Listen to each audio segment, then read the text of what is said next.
What's up, heroes? I'm the House Ninja, superhero DJ and music producer, and also the host of the Producer Life podcast.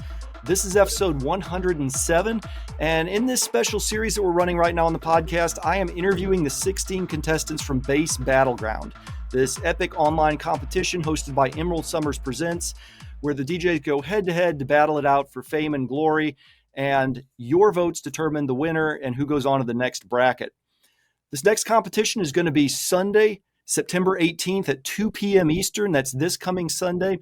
And I've got the next two contestants with me. The first one is Dirty Lux, an Atlanta-based dubstep DJ and music producer. So welcome, Dirty Lux. Thank you for having me. It's awesome to be here. I'm really excited about this tournament. I'm excited about how the tournament's going and this podcast. I hope I can contribute in a good way. Oh, it's going to be a great conversation. We got a lot to talk about. Let's start with the branding. All right, I Dirty Lux. Where did that come from, and where did you get your start as a DJ? So, Dirty Lux came from a gloving crew I used to be a part of because I'm also a flow artist. I glove, I spin poi. But when I was a part of this crew, we were called Dirty Crew, and I went by the name Lucian the Rage Squid. But that's a lot to type out. So, so my buddy, we're all just sitting there hanging out one day. He's like, I got it. Dirty Lux. And I was like, that's kind of catchy. Let's see what happens. And that's what I've been running with for the last 2 years now. And then when I started DJing, I was thinking, what could I use as a DJ name? Wait, Dirty Lux is already known. So just add it on there. Okay, fantastic. Now, originally you had this squid kind of thing going, and now you've got a sloth mascot. Where did the sloth come in? So I've always been like a fan of sloths because sloths are the most nonchalant creatures you'll ever see. It's like, I'm here, you're here, I'm going to keep doing my thing, and they don't rush anything. And I've always felt kind of like heart to heart as far as that, because I don't try to rush things. I take my time with almost everything I do, because if I rush it, it's going to mess up. But if I take it time, go smooth with it, it's fairly easy and everything ends up working out some way in the end. And then Zootopia helped that out with the sloth jokes. So ran with sloth, and I was just trying to remember the name of that. Where he's sitting there at the DMV line, and he's like, that scene every time gets me. Yeah, I'm going to have to link that in the show notes page. Oh, yes. Okay, so you've got Dirty Lux the name, you've got your sloth mascot because you take your time and you're chill, and then you've also got this sort of tagline that you've been running with, Lord Yeeter. And I guess I first got to ask, yeet is kind of a generic expression. There's like a lot of different ways people interpret that. What does Lord Yeeter mean, and what does yeeting mean to you? So, so Lord Yeeter, I've always been a fan of the term yeet because it's a word that means like almost nothing, but it's just like throw something, rage out, and just hype. And then when I think of like dubstep and the music I play and create, it's more so of the heavier like rage, mosh pit type music. So you think, oh, I'm gonna jump in this mosh pit and I might get yeeted. So Lord Yeeter, I'm here to yeet speakers. I'm here to blast music through here, have everyone hype, jumping around. Send it. All right. Send, absolutely, Lord Yeeter. Very, very SEO friendly too. So that's great. So tell me about your music. You do dubstep, you do ragey stuff. How did you get into that in the first place? And now you have like 30 tracks on SoundCloud. I would love to hear a little bit about your production process. So I've always produced music, but I started out in the R&B genre, in the hip hop genre, and I did it in high school. I was a ghost producer for a lot of friends, and as time went on, I started slowly getting reintroduced to EDM. Like, of course, like listening to Skrillex, listening to Flux Pavilion. That's how everything started out. But as time grew, I ended up listening to different types of EDM. That's where I started coming across artists like Excision, Subtronics, Kaiwachi, and it gave me a completely different feel because I started feeling like, this is my type of music. Like I've always liked EDM as a genre, and I felt like house was a little too soft for me. So running into like rhythm, tear out, dubstep, dubstep even, I was like, okay, this feels home. Let me see what I can do. And then I jumped into FL, and it felt like riding a bike again. It's like, of course, there were a few newer things added, so I'm like, oh god, what to do? But once I got in the groove, it was like, okay, cool. Let me stack this sample, chop this up, stretch this. Oh, it makes a different sound. And with a lot of tear out sounds, it's stretching the snare. I found that out, and I was like, oh, that works. Hmm. But Did you have definitely some particular YouTube channels that you recommend, or you're basically self-taught with FL Studio? Is that right? with FL, it was just me diving in and seeing what I could make and running with it.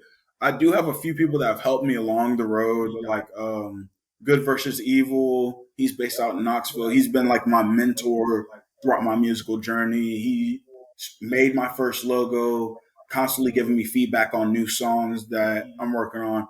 Speaking of which, there's a part two to Sloth's Revenge that is on SoundCloud that'll be coming out really soon. There's some production side I need to work on because now I'm at that part where I'm learning mixing and mastering. So now I want it to come out as clean as possible. But definitely got a lot of insight Do you from Good stick mostly versus. with the stock plugins that are in? No, I go through Ghost Hack. Sorry, we got a little delay there. Did I go through Ghost Hack. What is Ghost Hack? Ghost Hack, they're a group. They have a bunch of sample packs that they send out. It's a lot of dubstep, rhythm type sample packs, to where you can go in and then you can get kind of a feel of what you want something to sound like. It gives you like something to like base off of, so to speak, to where okay, I want to create this rhythm, but I don't know how to. So you'll look at some of the samples they have, and it kind of like gives you that template you want.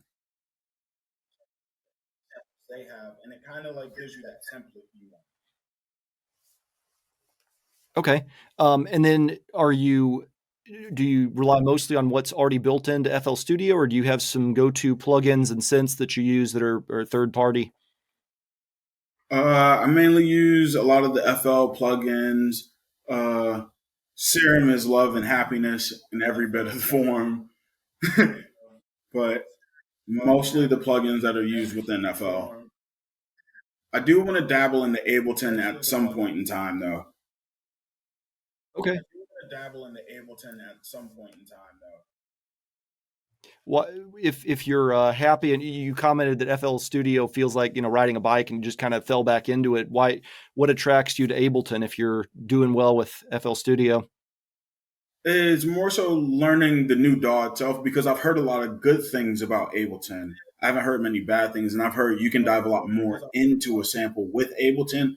And I'm one of those people to where I got to see it to believe it because you can do a lot of stuff on FL as far as diving into the sample. So I'm like, what else can Ableton bring that FL doesn't bring? So it's for like more so like my knowledge base, and it always helps to know another DAW because it might be able to do something that FL can't do.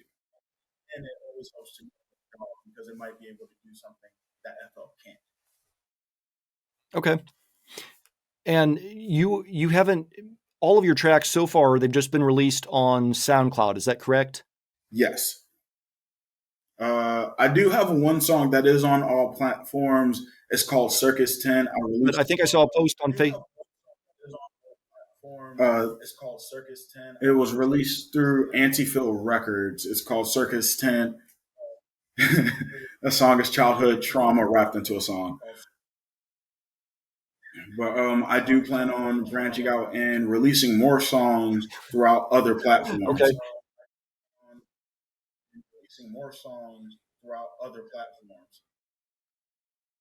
Okay. So I saw a post about songs coming out on platforms in October. Did you shop labels, or are you self-releasing through like DistroKid, or So what are you doing in terms of distributing your music in October? I'll be self-releasing through DistroKid, and I will be sending some songs to some labels. I will be working on sending another song to Antiphil because, of course, they helped me. And I might send one to Brain Sick Records just to see how it's going to be this time around because I've heard like management has changed a lot with Brain Sick due to like previous management. And that's just like something that happened. It wasn't too serious, but musically it affected me because it was early in my career.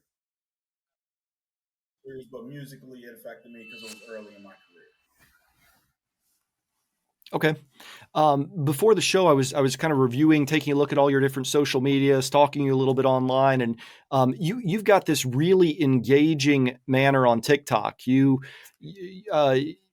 I don't know, you seem to have that platform kind of nailed. You've got like 32,000 likes. I don't think you've been doing it that long.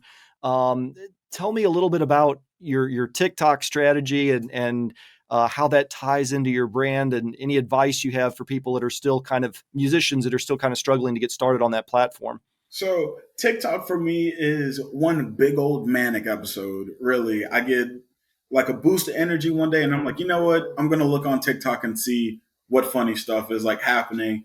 And I, my advice to anybody trying to build their TikTok: post that content, post that video. Don't even think about it. Don't be like, no, nobody's gonna like it. Just post the video. Like I even posted a video recently where I was like, this might get like 300 views, and I look at it this morning and it had 1,200 views, and I was like, what in the world is this? So my advice is post, post, post. My advice is post, post. Okay. Do you I know that TikTok does a lot of different challenges. Do you like to jump in on those, or do you just try to post whatever comes to your mind, or do you worry about staying on brand, or what? I mean, is there a whole lot of thought process behind it, or just hey, I got a lot of energy, I'm going to make a video? So for me, I'm also one of those people that don't like seeing people sad. So my TikTok is more so of like a serotonin boost for the day. It's like I'm having a bad day, I'm scrolling through TikTok, and then you see one of my videos of me just acting goofy, messing around with my dog, doing a react, and just bringing up something funny and trying to get that laugh out of you, or even get you to crack a smile, so that way your day has gotten better in some way. It's not going to be a completely crappy day. So my main thought process, I'd say, for TikTok is: Okay. is this gonna? Is somebody gonna laugh at this before I like make that final decision?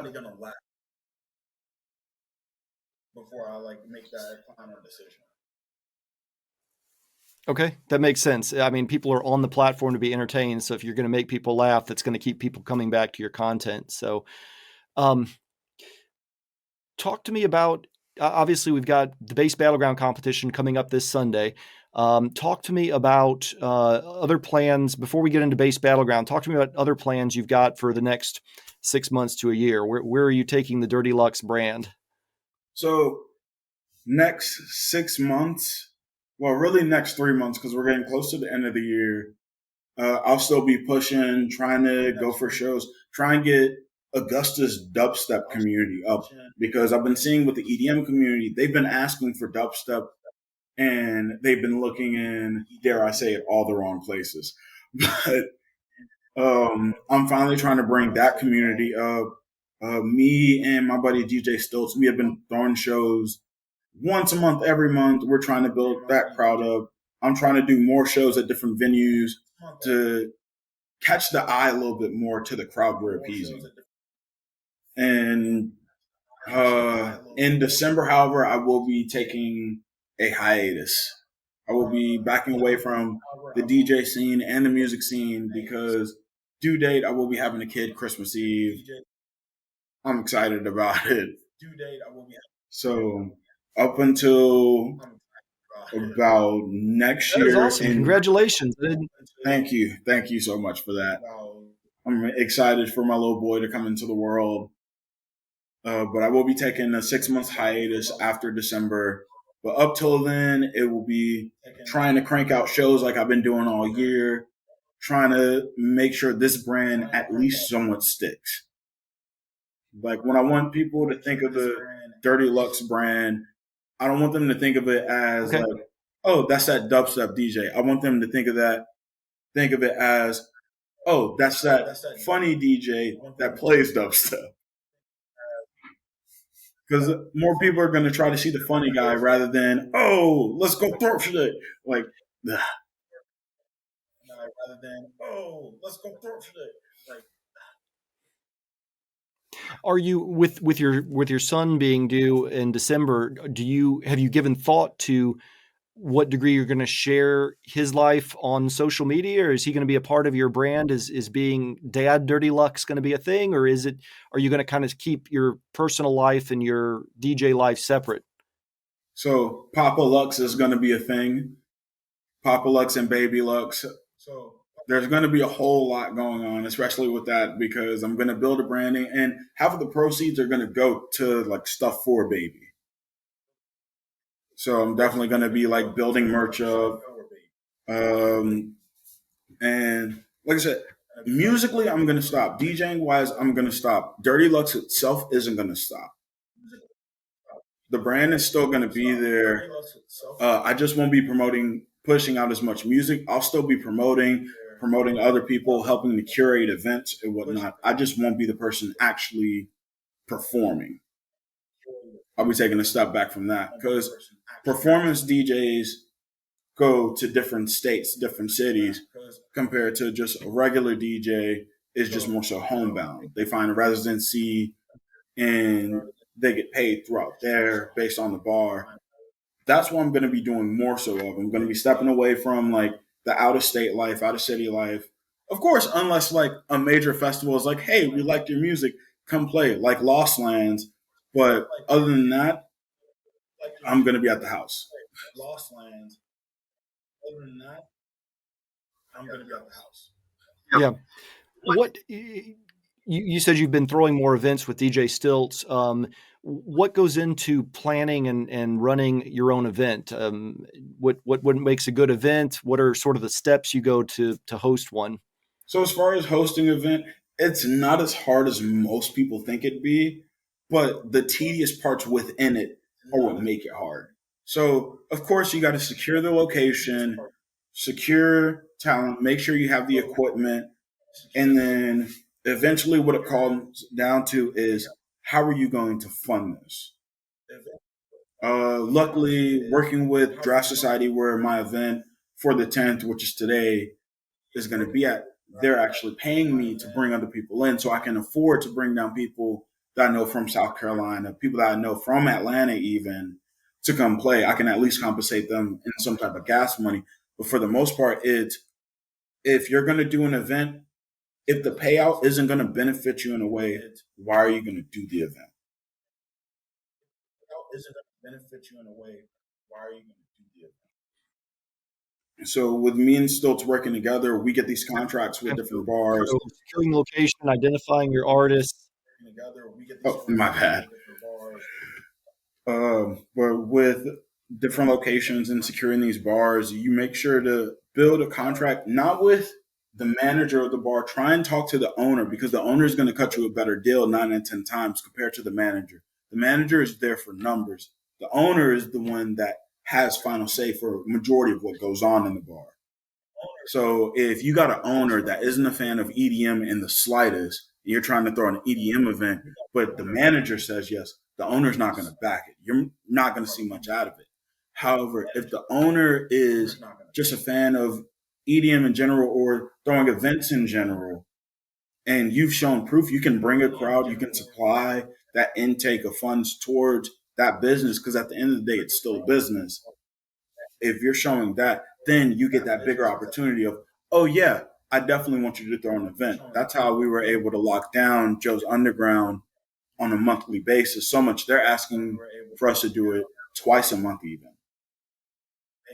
But we're also not trying to bombard ourselves with how much work we're doing. Awesome. Also not trying to bombard with how much work we're doing. Okay. Well, one of the other events you've been instrumental with is Roguewoods, by which Emerald Summers presents, and early on Syndicate as well. Um, Tell me a little bit about Roguewoods and sort of where that's going. Oh yes, Roguewood. So Roguewood is on a huge pause, and a lot of people have heard that that was the last Roguewood. Roguewood is never going to happen. That's not the case. You're hearing it from the source because Roguewood was like my baby. I loved everything about Roguewood because of the possibility of it. And with us putting Roguewood GA, that means we can host that anywhere in Georgia. And if we want to branch out, we can do that. And what I do hopefully want to build to, not this year, going into next year. That's why I want my hiatus is going to end in the summer because eventually I want to bring Roguewood back, but I want to potentially bring it to Augusta. Because if I can bring it to Augusta, I have bigger land opportunities compared to where it was at before. My personal perspective of Roguewood was it was crap. It was a S show. It was bad. But all I've been hearing as far as reviews were Roguewood was amazing. I had a great time. And I'm like, I think I was just too close to it because I saw all the nicks, all the things that we could have tightened up, all the things we could have fixed. Because I was able to be aware of all of that, I didn't really get to enjoy what was going on. But a lot of other people were like, I had a great time. And that's why we're like, we definitely want to continue this going forward, just in in a different location, in a bigger location, if I can get it next year. In a bigger location, if I can get it next year. Yeah. And I think the difference in perspective probably comes, you're always your own harshest critic. And so if you're involved in planning the event, you see every little thing that goes wrong and you're trying to insulate your audience from that. And it sounds like that happened. There was a lot of logistical stuff that was going on behind the scenes, but from the perspective of the people showing up at the front gate, they came, they had a good time, and that's what it's all about. So, I'll be excited to see where Roguewood goes next year in 2023. That kind of brings me to close term coming up, the Bass Battlegrounds event. You going head to head with Raidenrok, another dubstep DJ based out of Atlanta. Tell me a little bit about your setup and what you're planning for this weekend without giving away too many trade secrets. So, for starters, me and Raidenrok are the original creators of Bass Battleground. So this round is everything to us, and it's a friendly competition because like to even get to this point is is just amazing that people are still like willing to put a good foot forward and still like do their part. We've had hiccups in the tournament, but that the fact that people are still watching blows my mind. Like, granted, we're not getting the numbers that, of course, we wanted from jump, but we're still bringing in influx of people. We're still increasing our following as a whole for Emerald Summers day by day because of this tournament. And with this matchup, it's going to be interesting. I don't know what Raidenrok's gotten stored. I know for me, you're about to hear a lot of stuff y'all have never heard me play before. And at the end, I am going to be playing a track I've been producing for the last like 6, 7 years almost. And it was like my very first quote unquote dubstep track ever. And that's how I'm going to be closing out this match. So I'm excited to see what Raidenrok's packing. It's going to be high energy sets, 100%. It's going to be a blast. I'm excited to see the outcome. And when it comes down to it, may the best man win, honestly. When it comes down to it, may the best man win, honestly. Okay. Well, it's going to be great. And that is at 2 p.m. Eastern, September the 18th. So Sunday, September the 18th, 2 p.m. Eastern on the Emerald Summers Presents Twitch channel. It has been a pleasure, Dirty Lux. Where can people find you online? You can find me on TikTok, Instagram, TikTok Dirty Lux 4, Instagram Lord Yeater Lux, or Dirty Lux Music. I'm on SoundCloud, like we talked about before. I'm going to be posting probably 2 more tracks onto there that I've been working on because I've been behind on the releases. You can find me on Facebook. Original name Antion. I do message back. It might be late, but I do reply back if you just want to talk. I'm a fairly nice person. I'm kind of funny sometimes.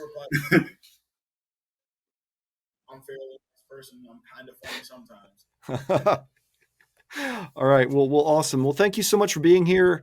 And I've enjoyed the conversation and can't wait to see your set on Sunday. Thank you. Thank you for having me. And to all y'all out there, drink your water.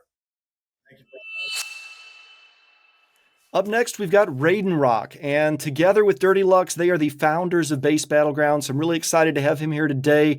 They're going to be going head to head coming up, and Raidenrok is a dubstep and space bass producer based out of Atlanta, Georgia. So welcome, Raidenrok. Hey, how's it going? Happy to be here. Happy belated birthday, by the way. Thank you. Yeah, celebrated a little too hard last night, but life goes on. We got stuff to do. All right. Well, I'm glad you had a good time. How did the show go? The show at Believe Music Hall went extremely well. I couldn't have been happier with it, especially having everyone there showing support. Like, that means a lot. I'm still taking it all in, and it's been a week. Still riding that high a little bit because it's it was a goal of mine, and it's just crazy to accomplish that inside of a year of performing. So you were playing the main stage at Believe Music Hall, is that right? Yeah.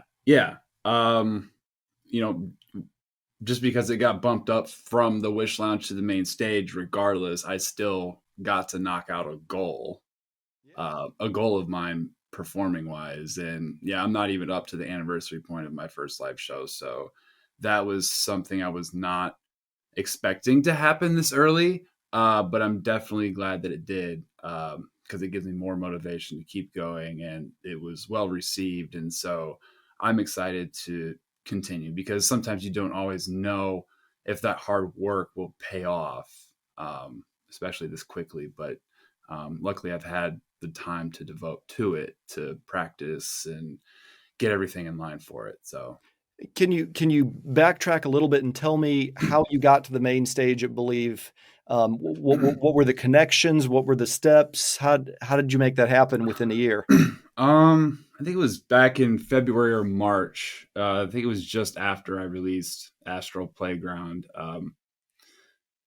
Frankie Sin, I made a post on Facebook asking for new performers for Believe, and I got tagged a couple of times. And so I messaged him, and he sent me a Google form to fill out, and I did all that. And between doing that, performing last week, about 6 months or whatever it was, and then all the times performing on the patio and just playing everywhere for everybody that I could, I finally got the email saying like, "Hey, do you want to open for Zeke Beats?" I was like, oh shit.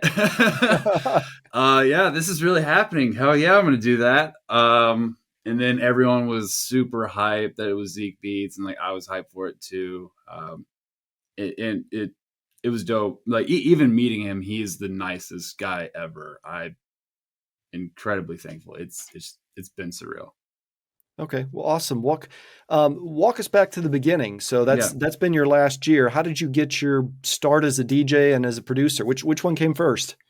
Ironically, right before COVID and the lockdown happened, I had decided to buy a SX2, and Ableton had a like free, I don't know how many months it was, of using their DAW. So I was like, okay, cool. This is a good time to start doing this, teach myself, go through YouTube tutorials. And especially with the pandemic hitting and everything being locked down, like I got a chance to do all of that. But it mainly stems from going to my first and only 360 event and just it hitting me that like, in order to fulfill what I need to fulfill, I need to be a producer and DJ, because I've been going to these shows for a while now. I'm listening to the music since 2009 or whatever. And it's definitely a culture that I embrace. It's made me feel like free and forget about stuff and just being there in the moment with the music.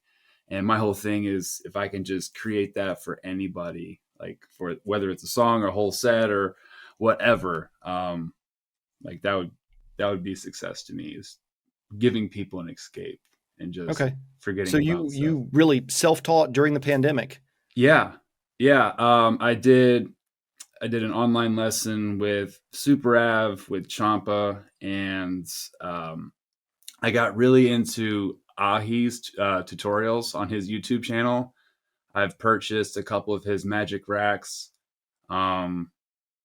And I use like a combination of 4 people's mastering techniques just to get my own sound down. It's crazy. You just take pieces from here and there. And when I first started out, people were like, oh, it's going to take like 2 years to find your sound. And, you being a naive beginner, you scoff at it like, no, I got this. Like I've been doing this for a while. I know it does take time to figure all that out. And like, ooh, I really like this.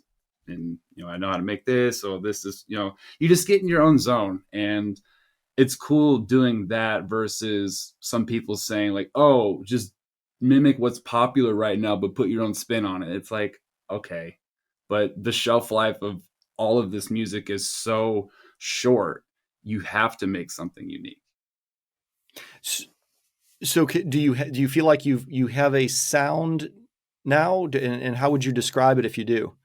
I would say, yeah, I have a sound now. I would say more so of a style, like this funky wonky, like, I don't know how to describe it, as like a low screech, and like you can describe beep boop sounds all you want with just weird sounds, but there's definitely like a noticeable style to it now. But Dirty Lux would describe it as speaker farts at different octaves. And as much as he's trying to, have a subtle stab at me for that is incredibly accurate, because I was with a group of people that I go to festivals with back home, and before Lux even told me that, one of the guys was like, yeah, I love it when my speaker farts. I was like, you know what? Actually, yes, I do too. It's that low, like squelchy, just, and then just that rumbling bass. Like it just makes your face scrunch up, and you do that bass face. You're like, ooh, what is that? I've always loved those sounds. So I'm definitely doing my own thing with that. You actually have a degree in sound design. So did that help you with developing these sounds? And how do you, I guess, where do you start when you're developing those squelchy octave farts that you put in your... Well, like, yeah, my degree is in sound design, but it's from a television and film production standpoint. It's not necessarily music. Like, yeah, I learned things about, compressing and EQing and da-da-da-da-da, like all these like little tools you can use. But as far as the sound design of dubstep itself, or my style, like that's just been trial and error through different plugins. I've used Serum. I love Wavetable. It's the stock Ableton synth plugin. A lot of people are fans of Vital. I think Vital's free even. But there's this one YouTube tutorial I found. I forget the name of the guy. He's like some British dude. I think it's like Smilebox. It's something. Anyway, he has this Serum tutorial that has that squelchy, like push pull, like real low sound, and it's just going through like the LFOs and then the oscillators with like this bend plus minus thing, and automating certain things, and it really gets that thick mid range in there. It's just a really cool sound to me. Sad Meal. That's the guy's name. I'll have to provide the link for you. Yeah, how do you spell that? Sad Meal, just how it is, SADMEAL. Pretty sure that's his name. Okay. Yeah, if you can give me that link, I'll include that in the show notes page. That'd be awesome. For sure. And your most recent track is Shock Therapy, right? Yeah, that's my most recent release. Okay. All right. Talk to me. Tell me about the development of Shock Therapy, or if you've got another favorite track that you want to talk about that has a good story, whichever. Shock Therapy was it was a song I'd been sitting on for a while, and much like Swan Dive, it's a heavier song, but nothing like too crazy. I like the lower stuff, but every now and then I need to like headbang some stuff out. But Shock Therapy was heavily inspired by Zed's Dead. I wanted a long, drawn out intro, like slowly building up to like just some like crazy bass. And a lot of that came to me in one night. And it's crazy. Like there's times where it takes months to finish the song. But like Shock Therapy, like I knocked a good half of it out in one night and then did the rest in like a nice little chunk. But then it took forever to master the damn thing. Because I was still like figuring stuff out and like going back and doing this and that. And just the tedious work that's gain staging and like compression at certain places. Like with Ahi's tutorials, like he goes through how Skrillex does his, and there's parts of that are great. But if you've started off with terrible sound design and EQing, when you do like all this super simple stuff, but it's just like layers on layers, it can really bring out like bad noises. And then if you have really good sound design, it can bring it out even better. Now, when what you just described, where you were talking about the gain staging and the compressing and all that, I'm kind of thinking more like the mixing phase as opposed to the mastering phase. Are you talking about kind of getting your volume levels right within the channels and making sure all the sounds sit together in the mix, or? Right. So basically through these tutorials, like they tell you to have a template set for your tracks and like basically have all your volume faders set. And then you just design out without really changing too much of that. Like you'll do small tweaks here and there, but if you have your template set, you can pretty much just plug and play like anything. And it shortens your work time. It's definitely less clicking around trying to get stuff set. But the most recent song that I'm working on had everything set, and I put a couple of Ahi magic racks on some synths that I made, and it just weirded it out. But it sounds so good, and it's so simple. And just songs like Shock Therapy and Swan Dive, I've shown people the automation lanes, and it looks like someone just took like a crayon and started just drawing everywhere. Like, like you get those late nights where you're just trying stuff and dragging shit all over the place. You're like, oh, this sounds cool. Then you go and look at it the next day. You're like, what was I doing? So, I mean, you're describing it as somebody drawing with a crayon, but are you using the pen tool in Ableton to draw your automation lanes? And yeah. Just doing different things with like, EQ tricks and pitch. And the cool thing about Ableton now, their most recent one, which is Ableton Live, is it 11, I think? 11. You can pitch bend in the MIDI section of notes. Like you don't have to do it after the fact. Like you can bend it up, down, like however you want. And so like that's another way to shorten your workflow. Just get stuff done quicker. So you're pitch bending within the MIDI clip. Yeah, like just on the note itself. Like when you put those notes in, and then you click a separate tab, and then you can pitch bend and do all this other stuff. Like right there. In 10, it was not there. So 11, it is. Okay, interesting. Interesting. All right. So other than Ahi's tutorials, are there any other places that you'd recommend people go if they're interested in learning how to do better dubstep, bass type music? Not off top. I would say start there. Like he has so much to go off of, and just for different sounds too. Like he has house stuff in there, like weird dubstep, like the wubby stuff that you hear like at late night Renegade sets. Like it's all in there. And it's pretty on point. Okay, awesome. And then, so you taught yourself how to produce. You did a lot of YouTube videos. You holed up during the pandemic. And then, how did you come up with the Raidenrok DJ persona? Well, during the pandemic, I was obsessed with the show Vikings, and Like Thor's always been my favorite superhero, and Mortal Kombat was a favorite game of mine as a kid. And Raiden and Thor are basically the same person, more or less. And the idea of Ragnarok combining with Raiden, like Raidenrok, and the whole thing behind Ragnarok, where it's like the fall of the gods and the dawn of a new, and all this other theological stuff. I was like, oh yeah, that's kind of cool. Like a new wave of bass producers coming up from teaching themselves over the pandemic. But I don't know, it rolls off the tongue well. No one else has the name Raidenrok. And I officially got the trademark papers in a couple weeks ago, so it's all solidified. Okay, very cool. What so I've heard conflicting opinions on the trademark thing for DJs, that obviously that locks it in, it is yours, nobody else can use it, but that if you've been using a brand name for a long time, you can prove it on your socials, et cetera, then somebody would have trouble in court if you challenged it. It might just be a little more expensive, but you felt like it was worth the trouble of going through the trademarking process.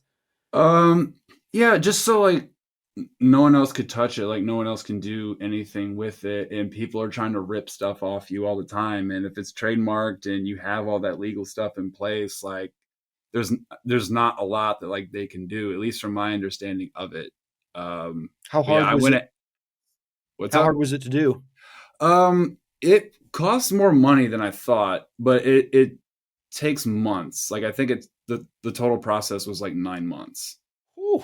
Yeah, And you went to because an attorney for that.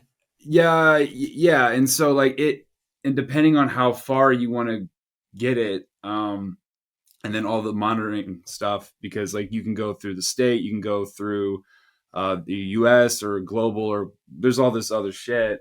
But once I knew it didn't have a problem in the U.S. and I ran the global scan like once and there was no flags, I was like, cool, I don't got to do that or worry about that. So, yeah, I mean, it came back clean. It's the only Google search when you type in Raidenrok. So Good. it's easy to find. That SEO piece of it is huge. So that's awesome. Mm-hmm. Okay, great. What's coming up for you in the next 6 months or so? What are you planning and what are you working on? Aside from Bass Battleground, which we'll get to in just a minute. Well, the same day as my matchup with Lux, we have our Renegade sets at Imagine. And then I'm going to Lost Lands with friends. Hopefully we set up DJ equipment outside of the RVs we're staying at. That'll be dope. That sounds like fun. And then I got this festival coming up in November 13th, I believe. No, November 12th. Saturday, November 12th. It's a Spirit Grounds Festival. It's in Washington, Georgia. It's like 2 hours outside of Atlanta to the east. Okay. Well, that's a lot of stuff just in the next 60 days. Yeah. As far as 6 months, nothing solid planned out far ahead. I keep telling myself to chill out on performances and take time to write more. But I keep getting these opportunities. So it's like, I got to take them and keep the ball rolling. And, that's just the way the cookie crumbles with it. You got to keep going. Yeah. It's hard to balance that performance versus the producing part of it versus, I see, everybody talks about it's important to mix and master your stuff on different sound systems, et cetera. And yet I see a lot of videos of DJs like working on their stuff in a car and, or in a hotel room with just their headphones. And I'm thinking, man, how do they get their mixes to sound so good? So I think it might have something to do with having all those things set. And it's just like, all right, well, I know if all these faders are set and I have these plugins on this and da, like it's going to sound like this. And so maybe you just have that practice and that know-how of like, all right, this is how it sounds in these headphones. It's going to sound like this in speakers, probably. Okay. Yeah. I'm looking around your studio there. I see some acoustic tiles. I see a gig bar. I'm kind of curious about the wrestling belt. Can you tell me about that? Yeah, so that is a replica of the World Heavyweight Championship that originated in WCW. Then once they converged with WWF, became WWE, blah, blah, blah. Anyway, I was a huge wrestling fan as a kid. And so every time I saw the big gold belt, on Sting or Booker T or whoever, like my favorite wrestlers, I was like, yeah, like I would always want to wear that, like cool. And one year my girlfriend got it for me for Christmas. And so, yeah, I hung it up on the wall to satisfy my childhood self. And it just so happens that Lux is also a huge wrestling fan. So we share that. And part of coming up with Bass Battleground, we had the idea of just sort of copying and mimicking like wrestling promos to like sort of talk smack. And we've been doing that over social media over the past like week or so. I've seen that. Yeah.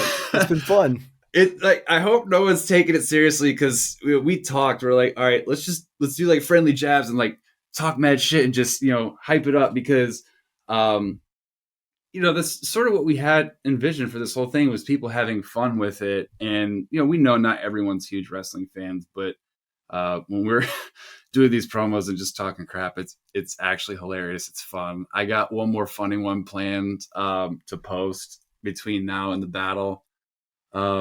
Yeah, it makes it more fun, because this competition is mostly friends, and the purpose of it was to not only have us be more creatively challenged and going up against people, and like, yeah, like you shouldn't like compare, like be better than this person or that, but it's also just good practice and having fun with your friends, and just improving and not being able to play the same song twice or every time you advance and then you go up against someone else with a different style. It's just kind of like, oh, let's see like if I can play like them or whatever. It just makes it more fun. Yeah, I think. All right. Well, that seems like a perfect opportunity to ask you, do you have any particular messages for Dirty Lux this weekend? Well, I will say that I have been laying clues a little bit as to songs I'm going to play and things I'm going to do. I don't know if he or anyone has picked up on that. But yeah, I'll say this. We all know that Lux brings the heat, and I normally don't. So I got something planned for him for the second half of the set. It's going to be fun. Okay. All right. I'm looking forward to it. The jabs have been fun. I've been enjoying reading that. I was really excited about Corgan and Fetty the other week, and it was a shame that Fetty fell through. The cat versus dog thing was, yeah, they were kind of going at each other a little bit, which was cool to see. So, yeah, it was funny too when we were at Roguewood, and during Corgan's set, like on the offbeats, like me and Fetty were meowing, and then like Corgan's friends or whoever it was, family, like I don't know if his dad was, someone was there, like they started barking, so like we had this like meow bark thing going like at a show. Oh, that's awesome. That's awesome. He should absolutely try to keep that going. Yeah. Yeah, I mean, but unfortunately, like life happens, and people you can't do things, and it sucks because you look forward to stuff, but you got to keep going. Yeah. So going forward, where can people find you online? My Instagram and Twitter is Raidenrok_music. My Flow page, which is basically a Linktree, that's on both of those pages. I'm on Spotify now. Finally, I got one song on there. Astral Playground finally made it. And I'll slowly get the other ones out that I can release on Spotify that aren't going to raise copyright flags, because I like to put little snippets of my favorite movies in my songs. And I know that's the catch-22. It's like, oh, you don't have those rights, like blah blah blah. But it creates the I don't know, the area, the space, the vibe that I want the song to be in. And movies play a big role in my life because like that's what I do professionally. And I've always had a passion for that and music. So I'm trying to combine the two in my own way. Yeah. Maybe you create two versions of the song, one without the cleared lyrics and the samples, and one with, and that way you can distribute one and then have another that you hold exclusively for shows that your fans can look forward to. Yeah, definitely. Okay.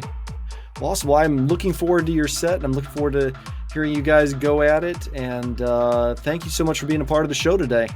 Absolutely. Thank you for having me. My pleasure.